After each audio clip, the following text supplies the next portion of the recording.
माझे नाव निशा आहे. माझे वडील हे जग सोडून गेले तेव्हा मी फक्त 5 वर्षाची होते. ते कामानिमित्त दुसऱ्या शहरात गेले होते. ते या जगात नाही हे बातमी जिथून आली तिथे आग लागली होती.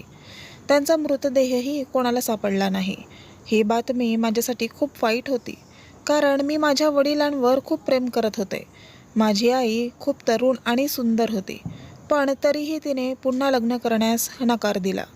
हे थोडं हैराण करणारं होतं माझ्यासाठी, तसेच कुटुंबातील इतरांसाठीही. कारण माझी आई माझ्या वडिलांशी खूप भांडायची आणि माझ्या वडिलांचा कोणताही चांगला व्यवसाय नव्हता. त्यांच्याकडे काहीच नव्हते. माझी आई श्रीमंत कुटुंबातील होती. माझे आजोबा आमच्या घराचा सर्व खर्च उचलायचे.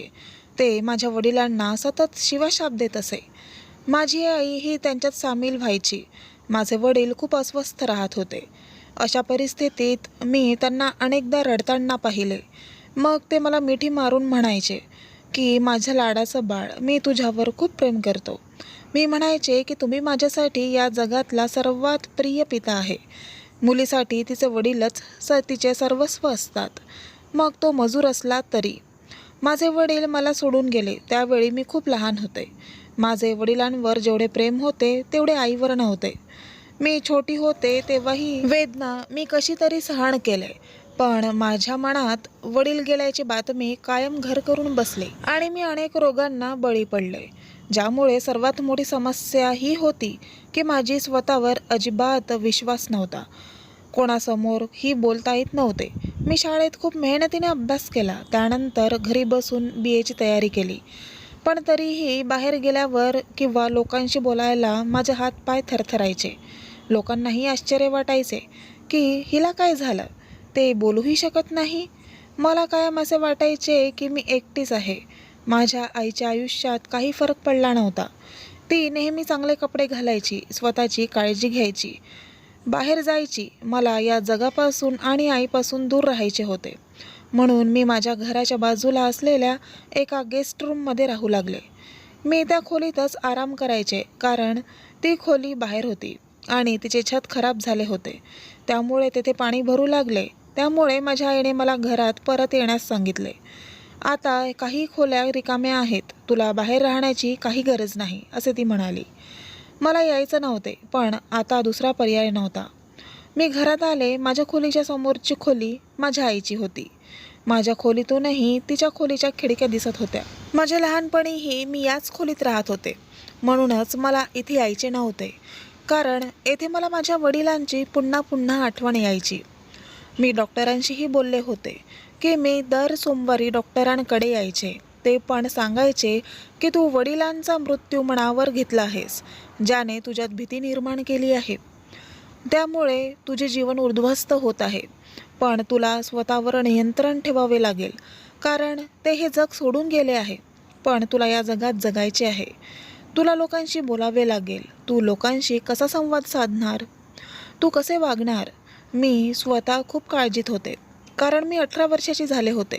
आता मी कायदेशीर प्रौढ झाले होते. मी स्वतःचे काम केले पाहिजे, स्वतःची काळजी घेतली पाहिजे, कारण माझ्या आईवर विश्वास नव्हता. आता मी घरात आले होते तेव्हा मला एक विचित्र गोष्ट लक्षात आली, आणि ती म्हणजे रात्री आईच्या खोलीतून काही आवाज येत होते, जणू कोणीतरी तिच्या खोलीत आहे. पहिल्या रात्री मला असे वाटले की कदाचित हा माझा भ्रम आहे आणि मी त्याकडे दुर्लक्ष केले. पण दुसऱ्या रात्री मी स्वतःच्या कानाने तो आवाज ऐकला आणि जाऊन खोलीचं दार ठोठावले. खोलीतील लाईट चालू होते, म्हणजे माझी आई जागी होती, पण ती झोपेतून उठल्यासारखी उठून बाहेर आली. तिच्या चेहऱ्यावरही मेकअप लावलेला होता. मी म्हणाले, तू जागी आहे हे विचारण्यासाठी तू मला झोपेतून उठवलं आहेस, असे ती म्हणाली. माझी झोप मोडली आहे तू. मी म्हणाले, मला झोप येत नाही, कारण मला आवाज येत आहेत. ती म्हणाले, माझ्याकडे TV सुरू होता, TVचा आवाज होता, आता मी बंद केला आहे. मी म्हणाले, ठीक आहे, मला वाटले तुझ्या खोलीत कोणीतरी आहे. माझी आई म्हणाली, तू वेडी तर झाली नाहीस ना, यावेळी माझ्या खोलीत कोण असू शकेल, विचित्र का बोलते. माझ्या आईला राग आला. मला लाज वाटली, कारण तिचा राग बरोबर होता. मी असे बोलायला नको होते. बरं, मी तिची माफी मागितली आणि म्हटलं की असं काही पुन्हा होणार नाही. सकाळी आई कामावर गेली. मी तिच्या खोलीत गेले. मला असे वाटले की मी रात्री तिच्याशी असे बोलायला नको होते. म्हणून मी तिला खुश करण्यासाठी मी तिची खोली साफ करू लागले. मला वाटले की मी ही खोली साफ केली तर माझी आई आनंदी होईल. मी खोलीची रोजची साफसफाई करत नव्हते. मला खोली चांगली स्वच्छ करायची होते. पण मी नुकतीच कामाला सुरुवात केली होती की मला असं काहीतरी सापडले ज्याचा माझ्या आईशी काहीही संबंध नव्हता. ती पुरुषाची गोष्ट होती. तसं म्हणालं तर ती वस्तू विवाहित लोकांसाठी होती. ती या खोलीत नसायला पाहिजे, पण ती या खोलीत तेही पलंगाखाली ठेवली होती. मी पूर्ण हैराण झाले होते आणि माझ्या आईला याबद्दल विचारूही शकत नव्हते, कारण आता मलाच लाज वाटत होती. पण या खोलीत ही गोष्ट कशी काय सापडली हा विचार मी करत होते. अद्याप साफसफाई झाली नव्हती. मला दारात बारीक आवाज ऐकू आला आणि मला वाटले माझी आई परत आली. मी माझ्या खोलीत आले. खोलीच्या स्वच्छतेचे बाब मी मनातून काढून टाकली.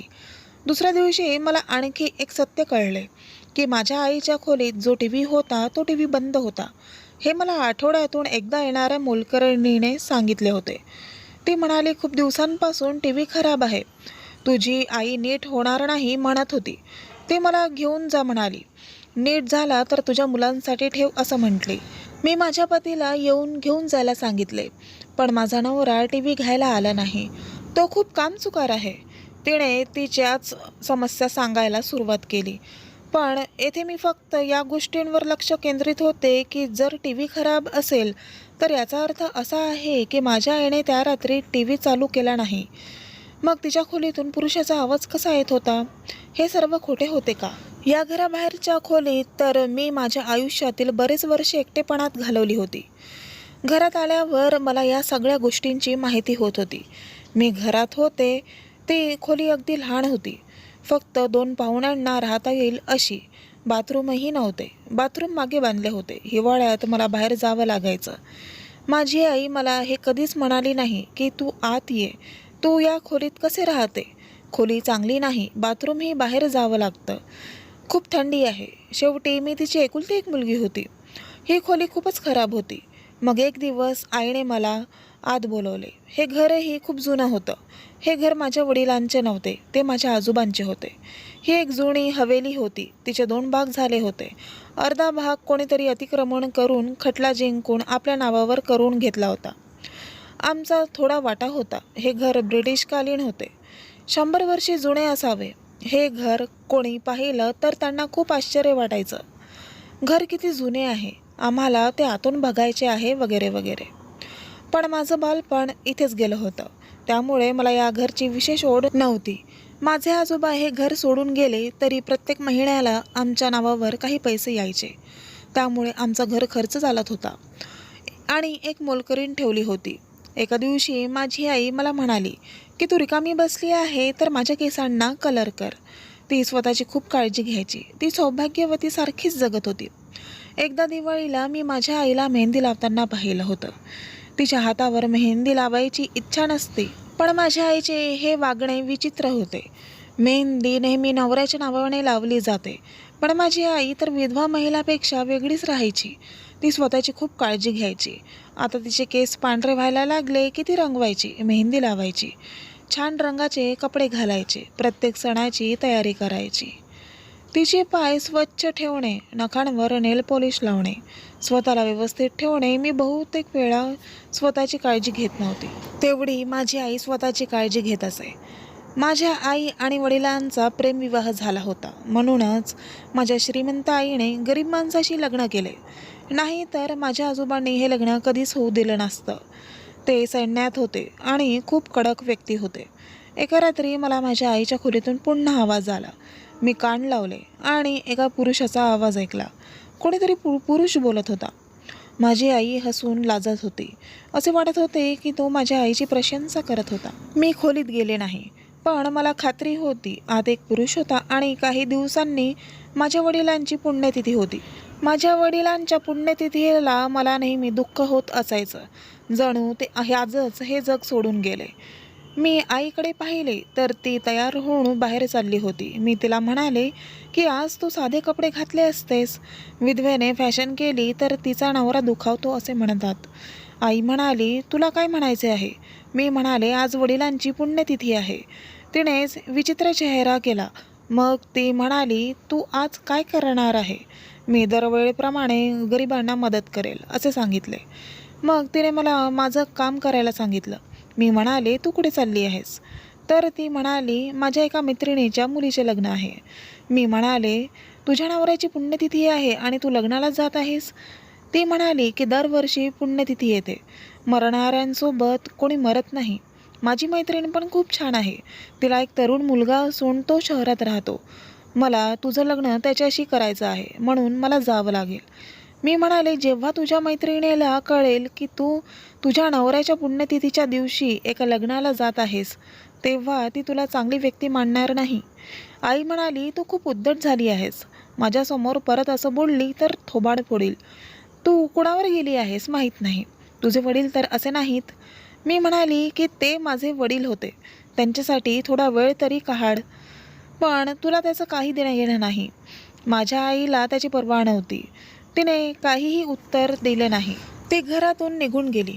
पण त्याच रात्री मला असे काही दिसले की माझ्या पायाखालची जमीनच निघून गेली. रात्री मला झोप येत नव्हती आणि आज तरी झोप येणारच नव्हती.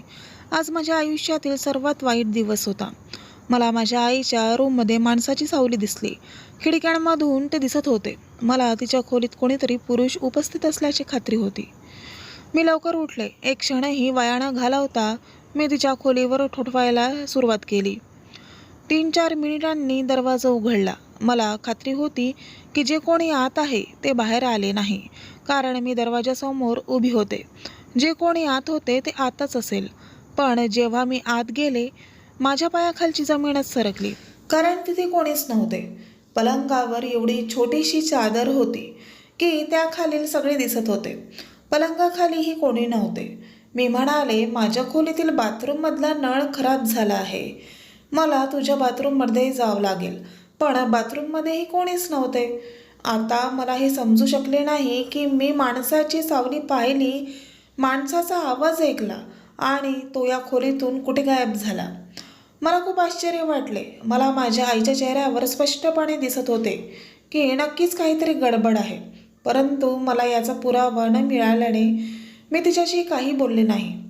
मी खोटे बोलले की माझ्या खोलीतील बाथरूमचा नळ खराब झाला आहे, म्हणूनच मी इथे आले आहे. त्यानंतर मी पुन्हा माझ्या खोलीत गेले. थोड्या वेळाने मला पुन्हा आईच्या खोलीत मंद आवाज ऐकू येऊ लागले.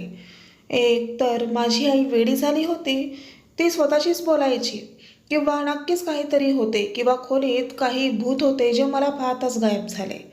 कारण माणसं इतक्या लवकर अदृश्य होऊ शकत नाहीत आणि ना कोणी खिडकीतून बाहेर गेलं ना दारातून. मग जमिनीने त्याला खाल्ले की आकाशाने गिळले याचा विचार करून मला डोकेदुखीचा त्रास सुरू झाला होता. हे मी कोणालाही सांगू शकले नाही. माझ्या आईने इतके वर्ष लग्न केले नाही या विचाराने मी खूप अस्वस्थ झाले. पण मग मला याचा आनंद झाला की माझ्या आईने माझ्या वडिलांवर खूप प्रेम केले आहे. तिने माझ्यासाठी कुठल्या सावत्र बापाला आणले नव्हते. पण आता काहीतरी अफेअर नक्कीच होते. माझ्या आईच्या आयुष्यात कोणीतरी पुरुष आला होता आणि माझी आई त्याच्यासोबत खूपच वाईट काम करत होती. नाहीतर ती खोलीत काय करत असेल यावर माझा विश्वास बसत नव्हता. मला ठोस पुरावा हवा होता, कारण आम्हाला माझ्या आईला सांगायचे होते की मी आता लहान नाही. मला सर्व काही कळले आहे. असे झाले तर त्यानंतर मी या घरात कधीच राहणार नाही आणि येथून निघून जाईल. माझ्या वडिलांच्या आठवणी मला सतावत होत्या. मी खूप अस्वस्थ होते. मला खूप वाईटही वाटत होतं. पण या सगळ्या त्रासातून बाहेर पडण्यासाठी मला एक योजना करायची होती. मला सर्व काही जाणून घेण्यासाठी एक चांगली योजना हवी होती. मी खोलीत जाऊ शकत नव्हते, कारण खोलीत जाऊनही काही साध्य होत नाही हे मी पाहिले होते. म्हणूनच मला अशा योजनेची गरज होती ज्यामध्ये कोणतेही दुःख होणार नाही. मला माझ्या डोक्याचा उपयोग करायचा होता. शेवटी मी एक प्लॅन तयार केला, ज्यात चूक असू शकत नाही. पण पकडले तर आई नक्की 4 गोष्टी मला सुनवेल. पण निदान मला फक्त कळले तरी असते. आणि तसेही आता सोडवायची वेळ माझी होती, तिची नाही. मग मी विचार केला की काय करावे. मी आईला सांगितले की आज मला मैत्रिणीच्या घरी अभ्यासाला जायचे आहे. मी रात्री तिथेच राहील. आई म्हणाली, चांगली गोष्ट आहे. तू कशाच्या तरी निमित्ताने घराच्या बाहेर तरी जात आहेस. नाही तर तू घराबाहेर जातच नाही. कदाचित तिला मी घरी नसल्याचा आनंद झाला असावा. म्हणून मी तिला फोन केला आणि मी माझ्या मैत्रिणीच्या घरी गेली ते सांगितले. परंतु मी घराबाहेर पडलेच नव्हते. ती म्हणाली, ठीक आहे, सकाळी आरामात घरी ये. पण मी माझ्या मैत्रिणीच्या घरी गेले नव्हते. मी आईच्या खोलीत लपले होते. अशा ठिकाणी लपले होते की मी कोणाला दिसणार नाही आणि मी त्यांना पाहू शकेल. मी कोण पुरुष आहे. माझी आई खोलीत आली आणि खोलीत प्रवेश करताच तयार होऊ लागली. त्यानंतर त्या खोलीत असं काही झालं ते पाहून माझ्या पायाखालची जमीनच निघून गेली. माझ्या आईने जमिनीवरून गालिचा काढला, जो आम्ही कधीही जमिनीवरून उचलत नव्हतो. तो खूप जाड होता. त्याखाली जे काही होते ते पाहून मला आश्चर्य वाटले. त्याच्या खाली कारागृहाचा दरवाजा होता. माझ्या आईने तुरुंगाचा दरवाजा उघडला. त्यातून एक व्यक्ती निघाली. त्या व्यक्तीला पाहून माझ्या आईने त्याला मिठी मारली. माझा श्वास थांबेल किंवा मी मरेन असे मला वाटत होते, कारण ती व्यक्ती दुसरी कोणी नसून माझे वडील होते, ज्यांचे खूप वर्षांपूर्वी निधन झाले होते. मग ते तिथे काय करत होते? ते लोक दुसरे काही सुरू करण्याआधी मी पुढे आले. मला पाहून ते आश्चर्यचकित झाले. मलाही आश्चर्य वाटले. मी वडिलांना मिठी मारली. त्यांनी मला मिठी मारली आणि म्हणाले, कशी आहेस? मी म्हणाले, तुम्ही जिवंत आहे? मग मरणाचे नाटक का केलेस? ते म्हणाले, बेटा, मी खूप गरीब माणूस होतो. माझ्याकडे काहीच नव्हते. पण एक गोष्ट होती, ती म्हणजे जीवन विमा, जो माझ्या वडिलांनी केला होता. त्यासाठी मला मरावं लागलं. मी मेलो तर विम्याचे दर महिन्याला 2 लाख मिळतील. म्हणून या जगाला दाखवण्यासाठी मला मरावं लागलं. माझ्याकडे दुसरा पर्याय नव्हता. तुझ्या आजोबांचे सर्व काही विकले गेले होते. त्यांच्याकडे काहीच नव्हते. ते फक्त लोकांसमोर भ्रम निर्माण करत होते. मी मरण्याचं नाटक केलं. मी मेलो आहे हे विमा कंपनीला पटवून दिले. मग एका महिन्याला 2 लाख रुपये येऊ लागले आणि कोणतेही काम न करता जीवनाचा आनंद लुटत राहिलो. मी माझ्या पत्नीच्या जवळ होतो. मला कोणतेही काम करावे लागत नव्हते. याखाली माझी खोली आहे, जिथे TV पण आहे. मी आनंदी जीवन जगत आहे. बघ, कोणाला एवढी बुद्धी असते? नाही तर मी काम केले असते तरी इतके पैसे कमावले नसते. मी आश्चर्याने माझ्या वडिलांकडे पाहिलं आणि म्हणाले, तुमच्या मृत्यूने माझे आयुष्य उद्ध्वस्त केले आहे. मी एक पेशंट बनवून जगत आहे आणि तुम्ही असं केल्यामुळे तुम्हाला आनंद होत आहे की तुम्ही खूप मोठा बाण मारला आहे? तुम्ही या जगातील सर्वात मोठा मूर्खपणा केला आहे. माझे वडील मला बोलू लागले की हे सर्व मी तुझ्यासाठी केले आहे. तुला तुझ्या शिक्षणासाठी पैसे मिळत राहिले. तुझा सर्व खर्च, तुला कशाचीही कमतरता नव्हती. जर मी हे सर्व केले नसते तर आपल्याकडे खायला काहीच नसते. मी आश्चर्याने बाबांकडे पाहिलं. मी म्हणाले, तुम्ही माझे आयुष्य उद्ध्वस्त केलेस आणि तरीही तुम्ही सुखी आहे. मी तुमची जागी असते तर 3 वेळा जेवण्याऐवजी एकदाच जेवण केले असते. पण मला स्वतःला कधीच पैशांसाठी कैद केले नसते. तुमच्यासाठी मी माझं आयुष्य वाया घालवले याचे मला वाईट वाटते. मी रडून माझी अवस्था वाईट केली. मी असे अजिबात करायला नको होते. आता माझा आत्मविश्वास परत आला आहे. माझा आजारही बरा झाला होता. आता मला माहिती आहे की मला यापुढे आयुष्यात काय करायचं आहे. तर मित्रांनो, कथा आवडल्यास चॅनलला लाईक, शेअर आणि कमेंट करा आणि अशाच छान छान कथा पाहण्यासाठी चॅनलला सबस्क्राईब करा. धन्यवाद.